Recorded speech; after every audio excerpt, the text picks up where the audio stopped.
World's biggest astrology community in Tamil. Online Astro TV, வாழ்வின் வெளிச்சம். Online astro டிவியை கண்டு மகிழுங்கள்.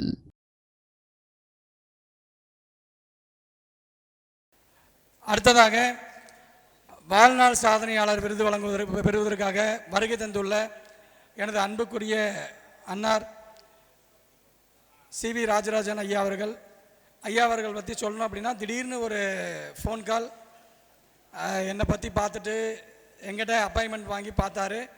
பட் ஆனால் அவர் பெரிய ஜோதிடங்கிறது எனக்கு அப்போ தெரியாது. அவர் ஜோதிடன்றதை விட எண்கணிதத்தில் 30 ஆண்டுகளுக்கு மேலாக மிகப்பெரிய ஒரு ஆய்வுகளை மேற்கொண்டு நிறைய பேருக்கு பெயர் மாற்றங்கள் செய்து 30 ஆண்டுகளுக்கு முன்னாடியே மிகப்பெரிய ஒரு சாதனை படைத்தவர். அன்னைக்கு அவர் பேசாத சேனல் இல்லை, அந்த அளவுக்கு மிகப்பெரிய ஒரு எண்கணிதத்தில் ஆய்வுகளை மேற்கொண்டவர். ஐயா அவர்களை பார்த்தீங்க அப்படின்னா, எண்கணிதத்துறை சிறப்பிக்கும் விதமாக ஐயா அவர்களுக்கு தர்மசாஸ்திரா ஜோதிட வித்யாலயாவின் சார்பாக வாழ்நாள் சாதனையாளர் விருது கொடுத்து கௌரவப்படுத்துகிறோம். ஐயா அவர்கள் தனது வாழ்த்துறை வழங்க வருமாறு அன்புடன் கேட்டுக்கொள்கிறோம். உலகளாவிய அளவில் புகழ் பெற்றவன், பெயர்தான் ஒரு மனிதனுடைய வளர்ச்சிக்கும் வீழ்ச்சிக்கும் வெற்றிக்கும் தோல்விக்கும் காரணம் என்று சொல்லுகிறவன் நான். ஆகவே வாங்க ஒரே ஐயா இருக்கட்டும், அவருக்கு ஒரு பட்டத்தை கொடுத்துருவோம். மணிகண்ட ராஜா அவர்களுக்கு இன்று முதல் புரட்சி சோதிடர் மணிகண்ட ராஜா என்ற பட்டத்தை நான் வணங்குகிறேன். புரட்சி சோதிடர் மணிகண்ட ராஜா, புரட்சி சோதிடர் மணிகண்ட ராஜா. எல்லாரும் சேர்ந்து எந்திரிச்சு நின்று கை தட்டுங்க. புரட்சி சோதிடர் மணிகண்ட ராஜா, புரட்சி சோதிடர் மணிகண்ட ராஜா, புரட்சி சோதிடர் மணிகண்ட ராஜா. அன்பார்ந்த தோழர்களே, நண்பர்களே, எனது உறவுகளே, பன்னரும் கலைஞானத்தால் பராக்கரத்தால் உன்னத இமயம் போல் உயர்ந்திருக்கின்ற பெரியவர்கள் முன்னிலையில் என் போன்றவனுக்கு உரையாற்றுவது என்பது மிகவும் சிக்கலானதும் சிரமமானதும் கூட. இருந்தாலும் 32 ஆண்டுகளுக்கு முன்னாடி பெயரியல் என்ற ஒரு மகத்தான தத்துவத்தை கண்டுபிடித்து உலகத்தில் மிகப்பெரிய சாதனைகளை படைத்து கொண்டிருக்கிறேன். எல்லோருக்கும் என்னை தெரியாமல் இல்லை. இன்றைக்கி எப்படி மணிகண்ட ராஜா இன்றைக்கி புதிய ஒரு புரட்சியை செய்து இன்றைக்கி இருக்கிற நவீன கணினிக்குள்ளே உள்ளே போய் அவர் கலக்கிறாரோ, அதே மாதிரி முதல் முறையாக தொலைக்காட்சியில் சன் டிவியாக இருந்தாலும் சரி, ராஜ் டிவி முதல் ஆரம்பித்ததுக்கு பின்னாடி ஜெயா டிவியாக இருந்தாலும் சரி, அந்த டிவியில் முதலாக பேட்டி கொடுத்தவனும் தொடர்ந்து என்னுடைய பேட்டி எடுத்து இந்த தொலைக்காட்சிகளிலேயே இந்த சோதிடத்தை உலகளாவிய அளவில் கொண்டு போய் சேர்த்தவன் என்பவன் நான். ஆகவே அன்பு தோழர், 32 ஆண்டுகள் நான் இதில் இருக்கிறேன். எனக்கு அந்த காலத்தில், என் காலத்தில் முருகராஜேந்திரன் தான் இந்த விழாவை அப்பப்போ நடத்துவார். அடுத்து ஓம் உலகநாதன் ஈரோட்டில் புகழ்பெற்ற மனிதர் மகத்தான விழாக்கள் நடத்தியிருக்கிறார். ஆனால் எந்த விழாவுக்கும் நான் போனதாக வரலாறு இல்லை. ஆனால் முதல் முறையாக நான் ஈரோட்டுக்கு வந்திருக்கிறேன், அதுவும் பள்ளிப்பாளையத்துக்கு வந்திருக்கிறேன் என்று சொன்னால் நண்பர் மட்டுமல்ல, எனக்கு ஒரு பெரிய அதிசயம் இருக்குது. 32 ஆண்டுகள் நான் எந்த சோதிடர் மாநாட்டுக்கும் போகவில்லையே, எத்தனை பேர் என்னை அழைத்தும் நான் செல்லவில்லையே, ஏன் பள்ளிப்பாளையத்துக்கு சென்றேன் என்று சொல்லி நான் ஒரு ஆய்வை செல்லுகிற பொழுது என்னுடைய வாழ்க்கை பள்ளிப்பாளையத்தில் ஆரம்பித்திருக்கிறது. எனக்கு ஒரு குழந்தை அந்த குழந்தை பிறந்து ஒரு 14 வயசுக்குள்ளே அப்பா இறந்துருவார் என்று சோதிட சாம்ராட்டுகள் சக்கரவர்த்திகள் சொல்லிவிட்டார்கள். இது உண்மையா என்று நான் ஆய்வை நோக்கி போனேன். அப்போ அந்த காலத்தில் முருகராஜேந்திரன், நம்புகள் நாராயணன் என்று காளியூர் நாராயணன் போன்ற பல சோதிட வித்வான்கள் தான் சென்றால், ஆம் உண்மைதான், சோதிடத்தில் அப்படி இருக்கிறது, நீங்கள் இந்த குழந்தையை தத்து கொடுங்கள் என்று சொல்லிவிட்டார்கள். நான் அப்பொழுது திராவிட கழக இளைஞரினுடைய தலைவராக இருக்கிறேன். பெயரியல் சித்தாந்தத்தை, பெயரியலை தலை தூக்கி நிற்பதற்கு முன்னாடி நான் ஒரு பகுத்தறிவாதியாக இருக்கிறேன். அது எப்படி இது, ஒரு குழந்தை பிறந்தா அது அப்பா இறந்து போயிடுவாருங்கிறதுல ஏதாவது இதில் ஆய்வு இருக்கா, ஆராய்ச்சி இருக்கா, உண்மையாக இருக்கா என்று நான் ஆய்வை நோக்கினேன். இருக்கிற அத்தனை சோதிடர்களும் போய் சேர்ந்து கேட்டால் 80% சோதிடர்கள் ஆம் அவர்கள் உண்மைதான் என்று எனக்கு உறுதி சொல்லிவிட்டார்கள். 20 சோதிடர்கள் இல்லை என்று சொன்னார்கள். இதில் ஆராய்ச்சி பண்ணுகிற பொழுது சரி, இறந்து போனவர்களுடைய அப்பா இருக்கிறார்களா என்று ஒரு ஆய்வை நோக்கி போனால் 60% 70% அப்பாக்கள் இறந்து போயிருக்கிறார்கள். ஆனால் 40% அப்பாக்கள் உயிரோடு இருக்கிறார்கள். இன்னைக்கு வரைக்கும் உயிரோடு இருக்கிறார்கள். நான் உடனே கேட்பேன், உங்கள் அப்பா இருக்காரான்னு கேட்டால் இல்லைன்னு தான் சொல்லுவாங்க என்கிட்ட வர்றவங்கள்ட்ட பெரும்பாலும். சரி, இப்போ இந்த 40% பேர் எப்படி இருக்கிறார்கள், எப்படி இருக்க முடியும் என்று ஆய்வை நோக்கி ஆராய்ச்சியை போக்குற பொழுதுதான் பள்ளிப்பாளையத்தில் எனக்கு ஒரு நண்பர், அவர் உர வியாபாரி, பண்டிட் சேதுராமனுடைய பக்தர். அவர் அந்த காலத்துல எல்லாம் பண்டிட் சேதுராமனுக்கு படைப்படையாக எடுத்து போய் அவரோட கும்பிட்டு கொண்டு அவர் வீட்டில் இருப்பாங்க. அவர் எனக்கு ஒரு புத்தகத்தை கொடுத்தார், அதிர்ஷ்ட விஞ்ஞானம் என்று. அது இந்த பள்ளிப்பாளையத்தில் தான் நடந்தது. அந்த அதிர்ஷ்ட விஞ்ஞானம் தான் என்னை இன்னைக்கு மாபெரும் அதிர்ஷ்டசாலியாக மாற்றியது. ஸோ அதை ஆய்வுக்கு எடுத்துக்கொண்டு அதை ஆராய்ச்சி பண்ணுகிற பொழுதுதான் பெயர் மாற்றத்துக்கூடாக பெயர் ஒரு மனிதனை பரிகாரங்களிலேயே தலையாய பரிகாரம் பெயர் மாற்றங்கிற ஒரு மாபெரும் உண்மையை நான் கண்டுபிடித்தேன். சரி, அந்த பெயருக்குள் என்ன இருக்கிறது என்று அந்த புத்தகத்தை ஆராய்ந்து பார்க்குற பொழுது அவர் ஒலிகளை பற்றி கவலைப்படாமல் வெறும் எழுத்துக்களை மட்டும் கூட்டி குறைத்து அந்த எழுத்துக்களை கூட்டியிருந்தார். ராமகிருஷ்ணன் சரியில்லையா, 2 ஏ போடுங்க, 2 ஒரு கே போடுங்கம்பார். உடனே நீங்கள் SV சேகர் 20 வருஷத்துக்கு முன்னாடி என் மேலே கேஸை போட்டார். SVEKH போட்டு அவர் 2-3 எழுத்தெல்லாம் சேர்த்து, ஆங்கில எழுத்தெல்லாம் சேர்த்து போட்டிருப்பார். அவருக்கு யார் கொஞ்சம் தண்ணி கொடுங்க, அவருக்கு யார் பெயர் சூட்டினது என்று கேட்டால், அந்த காலத்தில் மிகப்பெரிய ஒருத்தர் இருந்தார், அஸ்ட்ராலஜரு. அவர் தூக்கு மாட்டிகிட்டு இறந்துட்டார். அவர் தான் போட்டார்.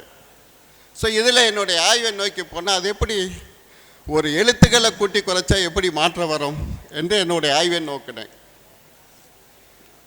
ஒளியா மொழியா என்று ஆய்வு செஞ்சு போகிற பொழுது நான் ஒளி இல்லை மொழி இல்லை ஒளிதான் என்ன. சனியனேங்கிற வார்த்தையை சொல்லக்கூடாதுன்னா நம்ம ஆளுங்க நியூமராலஜிஸ்ட் 2 ஈ சேர்த்துக்க ஏ சேர்த்துக்கங்கிறான். நான் சொன்னேன் 2 ஈ சேர்த்தாலும் ஏ சேர்த்தாலும் சனியன் தான். ஆகவே எழுத்துக்களை கூட்டி குறைத்தால் எந்த மாற்றமும் வராது, ஒளியில் மாற்றத்தை ஏற்படுத்த வேண்டும் என்று என்னுடைய ஆய்வை நோக்கிற பொழுதுதான் ஆதி சங்கராச்சாரியாருடைய அந்த சரஸ்வதி சங்கராச்சாரியாருடைய ஒரு பேட்டியை பார்த்தேன். அவர் சொன்னார், இன்னைக்கு நீங்கள் வெறும் மந்திரங்கள் இருக்குல்ல, அதெல்லாம் நீங்கள் படிச்சுட்டு சொல்ல முடியாது. அந்த மந்திரங்கள்லாம் நீங்கள் குருகுல முறையில் பயின்று இருக்கணும்னு.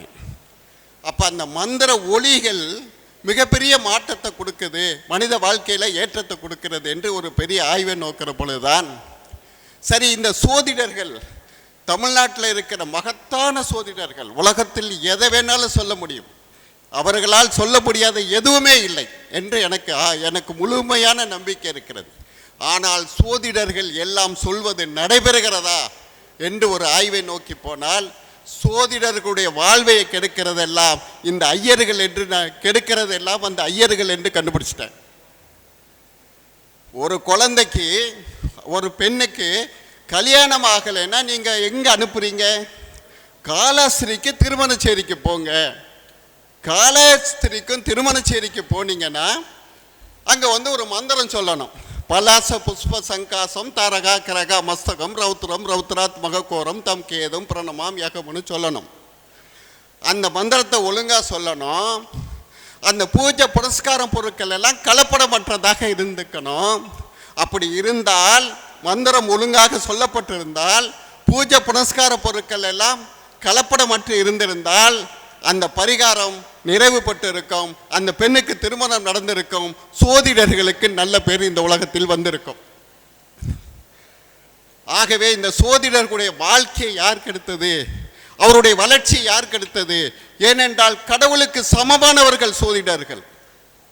இந்த நாள் உனக்கு திருமணம் நடக்கும், நீ இந்த கோயிலுக்கு போய் என்று சொல்லுகிறீர்களே, ஆனால் கோயிலில் சொல்லப்படுகின்ற மந்திரங்கள் ஒழுங்காக சொல்லப்படுகிறதா என்ற ஆய்வை நோக்கிற பொழுதுதான் நமக்கு வந்துருச்சு. அப்போ என்ன பண்ணுறாங்க எல்லாரும்?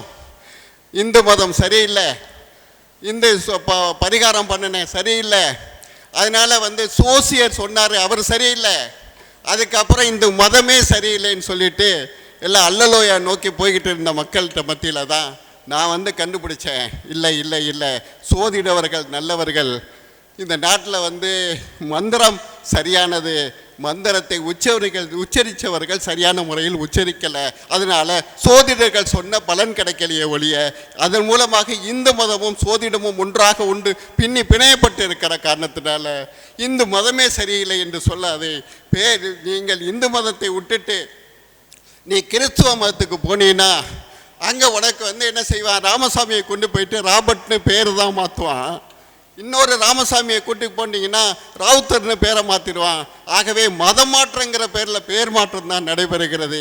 நீ இந்து மதத்திலேயே எந்த கடவுளுடைய அருள் இருந்தால், எந்த கிரகங்களுடைய வலிமை இருந்தால் வாழ்நாள் பூராக நீ வெற்றி பெறுவாயோ அதை உன் பேர் நாமமாக சூட்டிக்கொண்டு அந்த பேரை சொன்னா, எழுதுனா, உச்சரிச்சா, கூப்பிட்டா, கத்துனா, கதறினா அந்த பேருக்குரியாக மாறினால் உனக்கு பரிகாரங்களிலேயே தலையாய பரிகாரமாக மாறும் என்று சொல்லி பல ஆயிரக்கணக்கான பேர்களை மாற்றம் செய்து வாழ வைத்திருக்கிறவன் இந்த ராஜராஜன். அதோடு மட்டுமில்லாமல் சோதிடர்களுக்கென்று ஒரு துணிச்சலை, ஒரு தைரியத்தை, ஒரு காலத்தில் சோதிடர்கள் மிகப்பெரிய தொழிலதிபர்களுக்கு மத்தியில் தன்னுடைய மஞ்ச பைய கையில் வச்சுக்கிட்டு, ஐயா சொல்லுங்க, சோசியா இங்கே வா, நீ சொல்லு என்னாச்சு இன்னைக்கு அப்படின்னு கேட்ட காலம் போய் சோதிடர்களுக்கு முன்னாடி கால் மேல் கால் போட்டு நீ என்னை தொழு, என்னகிட்ட வா, நான் உன் பிரச்சனையை தீர்க்கிறேன் என்று சொல்லி மாபெரும் புரட்சியை செய்தவன் இந்த ராஜராஜன்.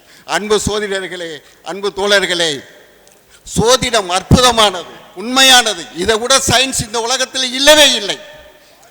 ஆகவே அந்த சோதிடத்தை முதலில் நீங்கள் நம்புங்கள், நீங்கள் கடைபிடியுங்கள், பரிகாரத்தை நீங்களே பண்ணுங்கள். இல்லை என்றால் மந்திரங்களை சொல்லக்கூடிய மகத்தான மனிதர்களை கண்டுபிடியுங்கள். கண்டுபிடித்து அந்த பரிகாரங்களை செய்து நீங்கள் அனுபவித்து நீங்கள் நம்புங்கள். என்னை சொல்லுவார்கள், முதலில் ஒரு மனிதன் வெற்றி பெற வேண்டுமானால் தான் வெற்றி பெற்றிருக்க வேண்டும். நான் கடகோடியில் கடந்த ஒரு மனிதன், நான் கண்டுபிடித்த பெயரியல் தத்துவத்தை எனக்கு பயன்படுத்தி, என் குழந்தைகளுக்கு பயன்படுத்தி, இந்த உலகத்தில் தேவையான அத்தனை வசதிகளையும் பெற்றுக்கொண்டு யான் பெற்ற இன்பம் பெருக வையகம் என்று நான் சொல்லுகிறேன். ஆக அன்பு என் உறவுகளுக்கு நான் சொல்லுவதெல்லாம், நீங்கள் கண்டுபிடித்த தத்துவம், நீங்கள் சொல்லுகிற வார்த்தைகள் அற்புதமானது.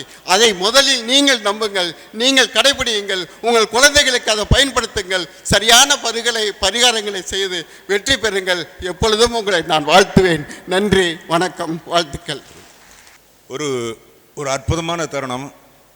பெருமதிப்புக்குரிய சிவி ராஜராஜன் அப்படிங்கிற ஒரு எண்கணித நிபுணர், ஏறக்குறைய எனக்கு 93-94 காலகட்டத்திலே தெரியும். நீண்ட காலமாக பயணித்து கொண்டு எத்தனையோ பேருடைய ஒரு வாழ்க்கையை மாற்றிருக்கார். பெயரை மாற்றி கொடுத்து சரியான முறையில் உச்சரிக்கிற முறை, அதில் நிறைய ஒரு சில ரூல்ஸ்களால் வச்சு ஜெயிக்க வச்சிருக்கார். அப்படிங்கிறது இந்த தருணத்தில் ஒரு மேடையில் ஒரு சிறப்பாக பேசியதுக்கு அவருக்கு நன்றி கூறுகிறேன். நன்றி, வணக்கம். ஐயா அவர்களுக்கான வாழ்நாள் சாதனையாளர் விருது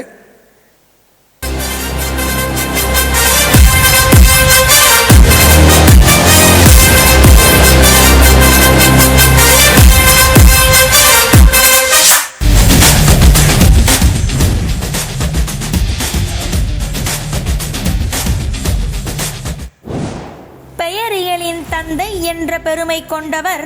பெயரியல்தான் அனைத்தும் உள்ளது என தொலைக்காட்சியொன்றில் எதிர்காலம் எனும் ஜோதிட நேரத்தில் நீங்கள் அள்ளித்தந்த கருத்துக்கள் விலைமதிப்பில்லா பொக்கிஷமே. வாஸ்து, பரிகாரம், வழிபாடு, குடும்ப ஒற்றுமை, தொழில் விருத்தி, நோய் நிவர்த்தி என நீங்கள் கூறும் சூட்சுமங்கள் அனைத்தும் நாங்கள் தேடாமல் வந்த தேவன் தந்த வரம் எனலாம். நீங்கள் மாற்றி அமைத்து தந்த பெயர் வைத்தவர் அனைவரும் சிகரம் தாண்டி உயர்ந்துள்ளார்கள் என்பதில் மாற்றமில்லை ஐயா. உங்களை நாடி வந்தவர்கள் நன்மை மட்டுமே அடைகிறார்கள் என்றால் மிகையல்ல. தினம் தினம் தொலைக்காட்சி மூலம் அற்புதமான முன்னேற்றத்திற்காகவும் அருமையான முறையான வழி நிவர்த்தி கூறும் நன்மை பல தரும் நவக்கிரக நாயகனே, நலம் கண்டு நாட்டு மக்கள் யாவும் வாழ அருளாசி தரும் ஆதவனே, ஜோதிடத்துறையில் சாதனை படித்துக் கொண்டிருக்கும் உயர் திரு சிவி ராஜராஜன் ஐயா அவர்களுக்கு வாழ்நாள் சாதனையாளர் விருது வழங்கி பெருமைப்படுத்துவதில் பெருமிதம் கொள்கிறது தர்மசாஸ்தா ஜோதிட வித்யாலயா.